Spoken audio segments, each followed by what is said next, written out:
It's a very suburban place.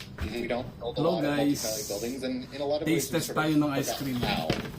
Dalawang ice So cream. there's a lot of there are a lot of Ang things init, that you'd really kaya like. ano, You'd ice really cream. like an elevator Sarap cabin to be mag-ice cream. very large. You'd really like Cream it to line.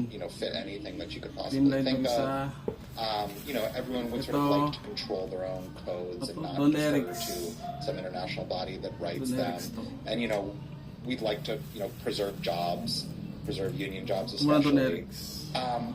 But there are trade-offs, and if you prioritize everything over cost and access, then you get everything except cost and access.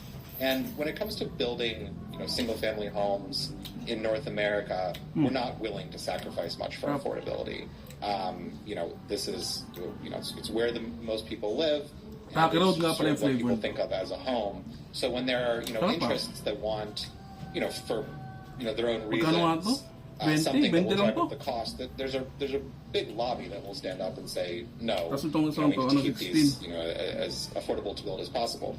Whereas 120 ml tong cream line. there's there are a lot of other interests to, at play. 135 ml naman to, Dare I ano, even say Don some Eric's. bias and fear about them, I would say. Yeah, I mean, if I hear you right, we spent so much time building what we think of as the typical family home, which is sort of a suburban 3-bedroom on a decent-sized lot with a backyard, that we kind of lost that Sarap a lot of the Don Eric's. prioritizations Tama were there, cream. and somehow multifamily Odi! buildings, which I grew up in the middle of a big city, I grew up in a Ano yun, multifamily Odi? building, that we've lost a bit of that, and caught up in that Aso dito si is Odi the simple pangalan. elevator. So what's happened to the Oh, elevator? vanilla Why naman are to. they so much more Vanilla expensive and- to install in America or May Canada chocolate than they glaze. are in, say, a comparable European country?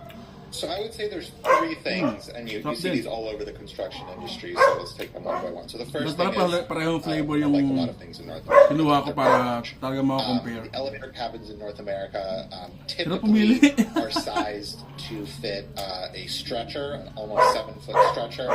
Masarap, and parang then masarap. also someone Nahirapan with a ako pumili. wheelchair. Obviously, every new elevator everywhere in the world will accommodate someone in the wheelchair. But in North America, we like to have a turning radius so that you can enter, turn around, and then leave face forward. So, individually, all of these things are great.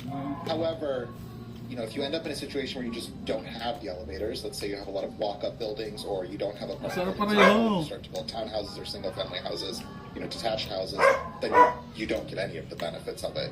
A wheelchair, someone in a Tayo na nga wheelchair lang, tayo cannot sa dalawa. access the building at Sarap all. pareho. And if someone has to be taken out in a stretcher, and they have a sort of there's a medical need where the stretcher needs to be fully extended to its not just propped up but fully extended, it'll have to be taken down by the stairs because there just won't be an elevator. So the over